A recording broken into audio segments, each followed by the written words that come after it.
Sir கொஞ்சம் frame check பண்ணுங்க. எப்பா அந்த கேமராமேன் எங்கப்பா? ட்ரிப்லாம் ரெடியாக வச்சுக்கோங்க. ரெடியா ma'am? Okay rolling action.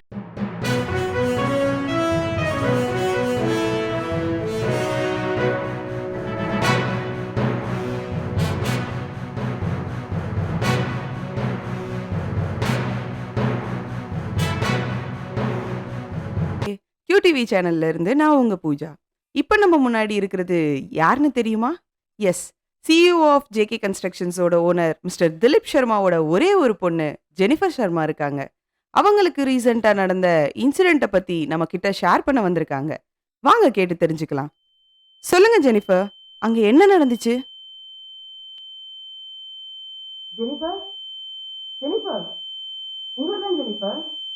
Hello, உங்களதான் ஜெனிஃபர். ஜெனிஃபர், ஆ ஆ சொல்லுங்க.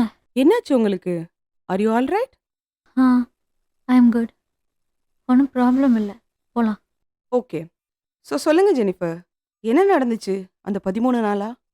இந்த 13 நாளைக்கு முன்னாடி சாகணும்னு நினச்சேன்னா அந்த 13 நாளில் ஏதாவது ஒரு வழியில் உயிரோடு இருக்க மாட்டோமான்னு ஏங்கிட்டு இருந்தேன்.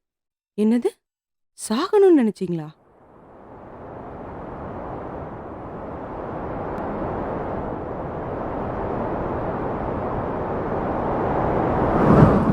இது வரைக்கும் என்கிட்ட இல்லாதது எதுவுமே இல்லை. என்கிட்ட பணம், பேர், புகழ் எல்லாமே இருந்துச்சு. ஆனால் உண்மையான அன்பு மட்டும் எனக்கு கிடைக்கவே இல்லை. இதுக்கு மேலேயும் கிடைக்க போகிறதில்ல. எனக்கு சாகிறது தவிர வேறு வழி தெரில. அப்போது பயத்தோட மலையிலேருந்து குதிக்கலான்னு போது திடீர்னு ஒரு சத்தம். ஏங்க ஒரு நிமிஷம். நான் திரும்பி பார்த்தா ஒரு பையன்.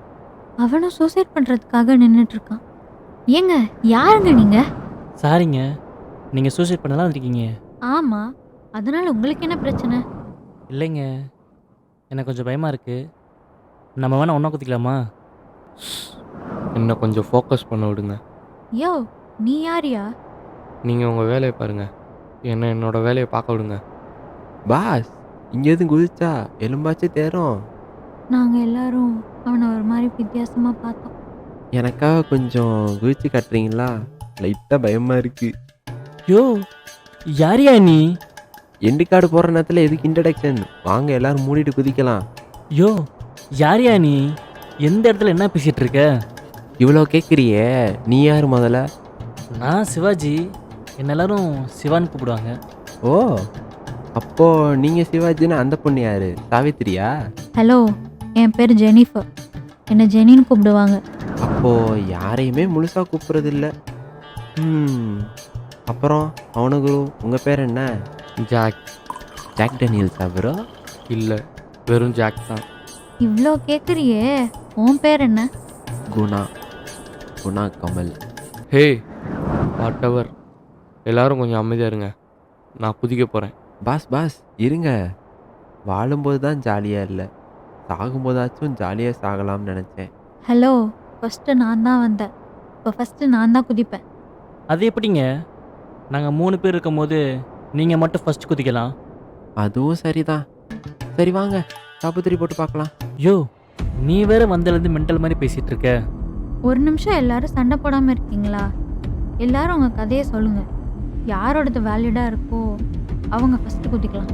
என்னம்மா, சாகிறதுக்கு முன்னாடி டார்லிங் படம் பார்த்துருந்தியா? ஆமாம், இவர் பெரிய ஜிவி பிரகாஷ், இந்த அம்மா நிக்கி கல்யாணி, 2 பேரும் லவ் பண்ண வந்துட்டாங்க. ஜெனி சொல்கிறதும் கரெக்டு தான். வாங்க எல்லோரும் டிஸ்கஸ் பண்ணிவிட்டு சீக்கிரம் செத்துடலாம். சரி அப்போ வாங்க, எல்லாரும் பக்கத்தில் இருக்கிற கேஃபேல போய் சாகிறத பற்றி பேசலாம்.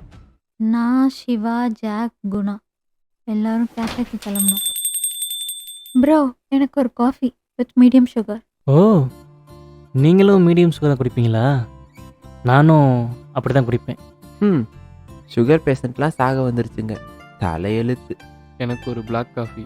ஆமாம், இப்போ யார் ஆர்டர் எடுக்கிறான்னு எல்லாரும் ஆர்டர் சொல்லிகிட்டு இருக்கீங்க. சரி ஓகே, நானே ஆர்டர் எடுக்கிறேன்.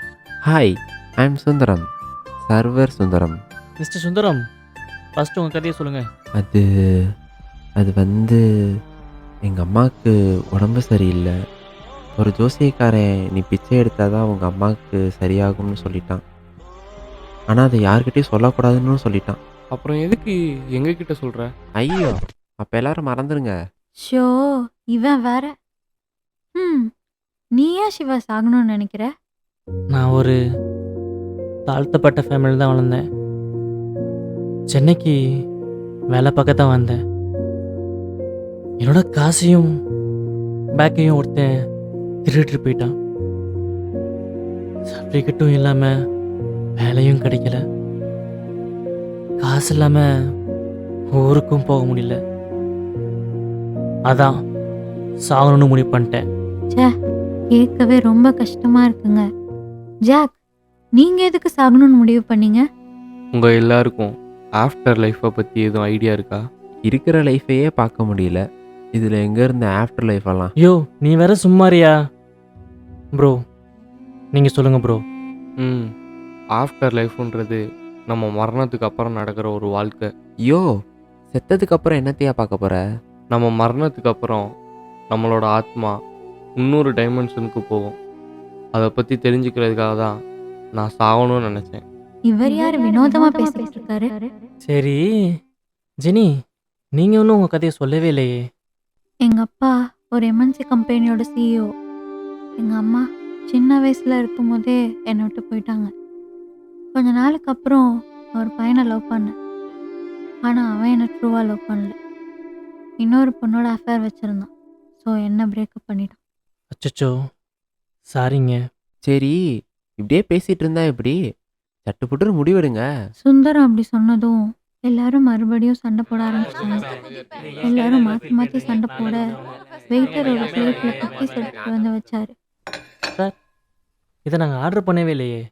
எஸ் சார், இது என் கேஃபேவோட டுடே ஸ்பெஷல். இன்னைக்கு வர எல்லா கஸ்டமருக்கும் குக்கீஸ் ஃப்ரீயாக தருவோம். சிவா, சும்மா இருங்க. ஃப்ரீயாக வர்றது எதுக்கு வேணான்னு சொல்லிக்கிட்டு. எப்பா நீ வச்சுட்டு போப்பா.